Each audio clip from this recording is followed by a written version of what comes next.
Poem का नाम है my mother at 66 written by Kamala Das. किसने लिखा ये पैदा हुई मालाबार केरला में और ये भारत की बहुत प्रसिद्ध कवित्री रही। Her works are none of their originality versatility and indigenous flavours. Work का मतलब होता है वैसे काम, वर्क में एस लग जाए तो इसका मतलब बनता है रचनाएं।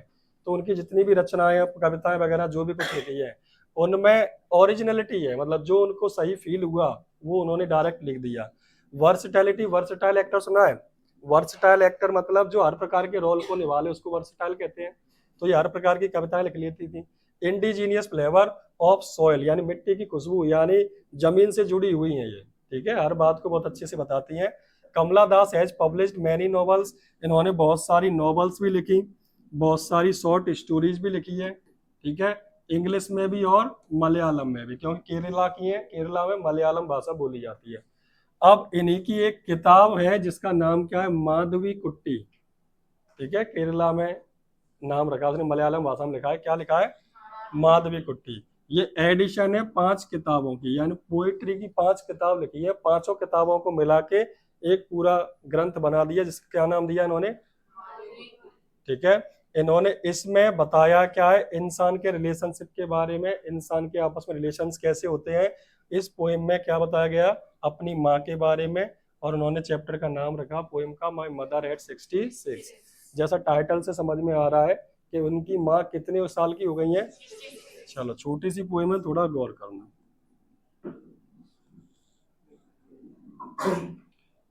Ageing is a natural process. उम्र का बढ़ना एक नेचुरल घटना है, नेचुरल प्रोसेस है। Have you ever thought what our elderly parents expect from us. क्या आपने कभी सोचा है हमारे बुजुर्ग माता पिता हमसे क्या उम्मीद करते हैं।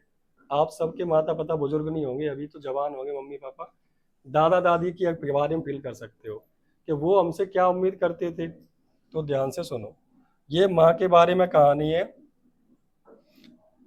तो यहाँ से पोएम स्टार्ट है, driving from my parents home to Cochin, यानी मैं अपने पेरेंट्स के घर से ड्राइव करके कहाँ जा रही थी, कोचीन एक जगह का नाम है, ठीक है, वहां जा रही थी।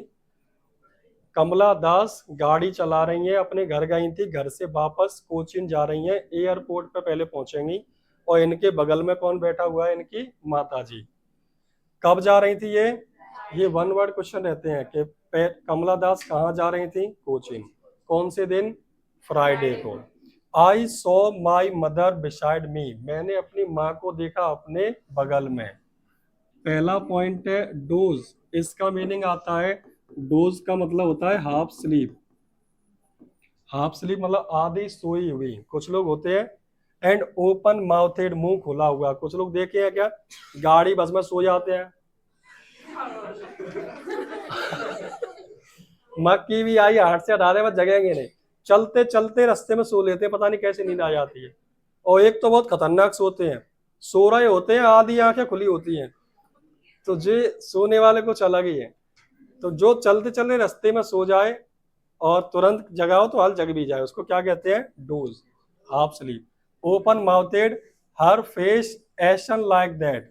एशन लाइक, एस का मतलब होता है बेटा राख, उसका चेहरा कैसा हो रहा है, एक राख की तरह। अब चेहरा राख की तरह कैसे हो रहा है, अभी बताऊंगा। ऑफ ए कॉर्प्स, कॉर्प्स का मतलब होता है डेड बॉडी, इसका सिनोनिम पूछता है क्या, कॉर्प्स का मतलब यानी लाश कहते हैं। उनकी बॉडी कैसी लग रही है, लाश की तरह, डेड बॉडी की तरह। अब क्यों कह रहे हैं कि ये राख जैसी है या इनकी बॉडी ऐसी लग रही है कि डेड बॉडी पड़ी है। जैसे हम किसी लकड़ी में आग लगाते हैं तो शुरुआत में आग जलने में थोड़ा समय लगता है, वो हमारा क्या हो गया, बचपन, चल फिर रहे हैं, थोड़ा समय लग रहा है। जैसी आग लगी फिर वो बहुत अच्छी झलंग करती है, वो आपकी क्या हो गई, जवानी। हम लोग बहुत तेज भागते हैं, फिर बहुत फुर्ती होती है।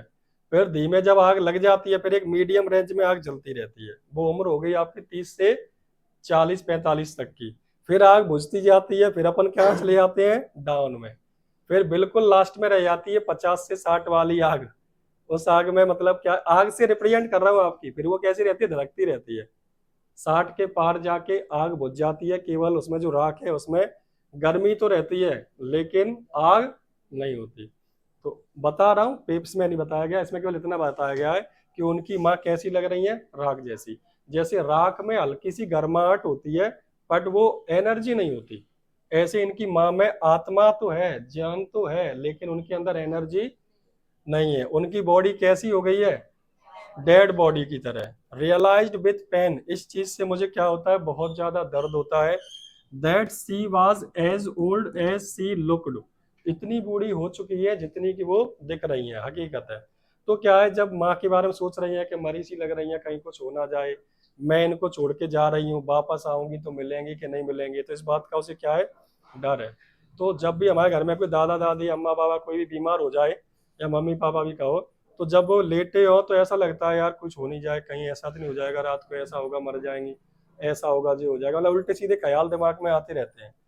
तो ऐसे इसके दिमाग में ख्याल आ रहे हैं, चलती गाड़ी में उनको देख देख के सोच रही है कि डेड बॉडी सी लग रही है, हालत खराब है, एनर्जी है नहीं, पता नहीं मैं लौट के आऊंगी, मिली कि नहीं मिली, क्या करूं, छोड़ के जाऊं या नहीं जाऊं, ऐसा इनको दर्द हो रहा है। तो चीज है, ये सोच ही रही थी, तब तक इन्होंने कहा क्या फालतू बातें सोच रही हूँ, बढ़िया तो है, अबे जिंदा है, कोई दिक्कत नहीं है। तो ये अपने दिमाग को, उस थॉट को हटाने के लिए सुन जल्दी ये कहाँ देखती है, पुट दैट थॉट अवे, इस ख्याल को हटाती है, एंड लुक्ड आउट, बाहर देखती है, खिड़की से बाहर। किसे देखती है, यंग ट्रीज स्प्रिंटिंग, अगला वर्ड आएगा स्प्रिंट। स्प्रिंट का मतलब होता है short fast running, short fast running. तो वो कहती है कि जो बाहर देखा, तो बाहर जो पेड़ थे बहुत तेजी से भाग रहे थे, स्प्रिंट कर रहे थे, मतलब बहुत तेजी से भाग रहे थे। जैसे हम गाड़ी में जाते हैं, सीधे जा रहे हैं, तो ऐसा लगता है पेड़ कहाँ भाग रहे हैं, पीछे की ओर, ऐसा लगता है कि नहीं। जैसे मैं बचपन में छोटा था, बचपन में सब छोटे ही होते हैं वैसे बट ऐसी आदत थी कि जब अपने आगे गाड़ी जा रही, लगता है पेड़ भग रहे हैं, बस में जा रहे हैं, लगता है चंदा मामा सूरज अपने अपने साथ चल रहा है, ऐसा फील होता था अपने। तो उसे भी क्या लग रहा है कि पेड़ एकदम से कहाँ भग रहे हैं, और बहुत रफ्तार में भग रहे हैं, मतलब वो अभी यंग है, तेज कौन भग सकता है, बूढ़े बाढ़े या नया लड़का। तो दिखाई दे रहा है उसकी माँ बूढ़ी है, और पेड़ कैसे हैं अभी, मतलब उसका उल्टा दिखाई दे रहा है, ऐसे तेजी से भाग रहे हैं। मैरी चिल्ड्रन, इसमें मैरी का मतलब है हैप्पीली, यानी खुशी, ठीक है, खुशी खुशी बच्चे क्या कर रहे हैं, spilling out of their homes. Spilling out of their homes का मतलब बहुत ज्यादा संख्या में घर से बाहर निकल रहे हैं, शाम का टाइम है खेलने के लिए। बट आफ्टर एयर, मीनिंग याद रखना, डोज का मतलब हाफ स्लीप, कॉप्स का मतलब, स्प्रिंट का मतलब, मैरी का मतलब, ठीक है। एयरपोर्ट पे सिक्योरिटी चेक हुआ, एयरपोर्ट पे अंदर जाते पहले आर्मी लगी रहती है वहाँ, सीआईए से वाले, अपना दिखाओ टिकट, आप अंदर चले जाओगे, जो आपको छोड़ने आया है वो बाहर। तो इनकी माँ इधर खड़ी है, ये वो जो लगे रहते हैं बैरिकेड, उसके उधर खड़ी है, आज ये लगा है। I looked again at her, मैंने उनको दोबारा से देखा, वैन पेल, कमजोर सी थी, और पेल का मतलब हल्का सा पीला सा पड़ रहा था चेहरा, खून की कमी आ जाती है। एज लेट विंटर्स मून, अगला क्वेश्चन बनेगा, उन्होंने अपनी माँ को क्या बोला, लेट विंटर मून, यानी सर्दियों का चंद्रमा। जो बहुत भयंकर सर्दी पड़ती है उस समय जो चंद्रमा निकलता है, क्या उसमें रोशनी होती है, क्या वो बहुत तेज चमकता है, नहीं। चंद्रमा क्या है, चार्जिंग वाला बल्ब मान लो। गर्मियों में धूप निकलती है, सूरज निकलता है, उससे वो क्या होता है, चार्ज हो जाता है, जब वो डूब जाता है तो वो तेज जलने लगता है। सर्दियों में धूप कम निकलती है तो वो चार्ज, पता है कि नहीं। तो वो क्या है, कुल मिला के सर्दियों का जो चंद्रमा होता है, वो चंद्रमा की रोशनी कम होती है, बिल्कुल शांत शीतल होता है। इसलिए उसने कहा कि मेरी माँ भी कैसी लग रही है, लेट विंटर मून की तरह, क्योंकि इनकी माँ में भी अब ज्यादा एनर्जी बची नहीं है। जैसे चंद्रमा शांत रहता है, शीतल रहता है, ऐसे मेरी माँ भी बिल्कुल शांत है, शीतल है, पवित्र है, ठंडी है, जो भी कहना चाह रही है, अच्छी है। एंड फेल्ट दैट फेमिलियर एक, ओल्ड फेमिलियर एक, बच्चों का पुराना बचपन का डर क्या है, कोई छोटा बच्चा हो, उसकी माँ से उसे गोदी में ले लेना, तो वो उसे ऐसा लगता है कि पता नहीं माँ मुझे छोड़ के नहीं चली है, वापस मिली या नहीं मिली, छोटे बच्चे को। और ध्यान रखना, ज्यादा छोटा बच्चा है तो अगर वो नहीं आना चाह रहा, जबरदस्ती मत लेना, नहीं वो सील ठोक देगा। मेरे यहाँ सील दिख रही है क्या, ये दांतों के निशान है, गोला सा बना है, चेहरा खराब कर दिया। एक छोटा सा बच्चा था, क्यूट सा लग रहा, मैंने खिला लूं इसे, तो वो मम्मी के पास था, तो मैंने कहा लो भैया खिला लो, तो देखो कितना मतलब था कोई। तो मैंने कहा आजा बेटा, अबू नहीं आ रहा। मैंने जबरदस्ती ले लिया, जबरदस्ती होते हैं, 2 दांत ऊपर के 2 नीचे के सुई सी। और जैसे मैंने उसे खिसिया के यहाँ खाया, ये 2-3 दांत यहाँ छपे हैं, 4-5 दांत थे उसके, ऐसा गोल पड़ गया, मैं सोचा हट जाएगा, पर वो आज तक निशान बना हुआ, दांत अंदर ज्यादा तेज लग गए। छोटे बच्चों के दांत सुई जैसे होते हैं, पहने पहने। या आज देख रहा है, ये देख गलजीत, इधर नहीं होगा, देखो इधर है। ऐसा चेहरा खराब किया। लगी तो बात में क्या कहते, ज्यादा बड़ा हो तो 2-4 दे रहा। छोटा सा था, मम्मी सामने थी, मजबूर था। तो बच्चों को डर होता है कि मम्मी से छीन के ना ले जाए, मम्मी हमें छोड़ के चली जा रहा है, पता नहीं वापस आएंगे या नहीं आएंगे, ऐसा करके। तो मेरा ही बचपन का डर था। तो ऐसे ही मैं आज इन्हें छोड़ के जा रही हूँ, वही डर वापस से फिर से आ रहा है कि वापस आऊंगी, पता नहीं मम्मी मिलेंगी या नहीं मिलेंगी। But all I said was see you soon Amma. अंत में मैंने उनसे क्या कहा, सी यू सून अम्मा, अम्मा फिर मिलेंगी। अब मम्मी से वो अम्मा कहती है, ठीक है। तो अम्मा फिर मिलेंगे, यहाँ सी का मतलब मिलना भी होता है, ठीक है। सी यू सून कहते हैं, सी यू लेटर, फिर मिलेंगे। सी का मतलब देखना भी होता है और मिलना भी। And I did was smile, smile and smile, और लास्ट में मैंने क्या किया, स्माइल किया। पूछेंगे लास्ट में उसने क्या कहा, क्या कहा, सी यू सून अम्मा, ये उनकी विदाई लेते हुए शब्द थे। और क्या किया, स्माइल।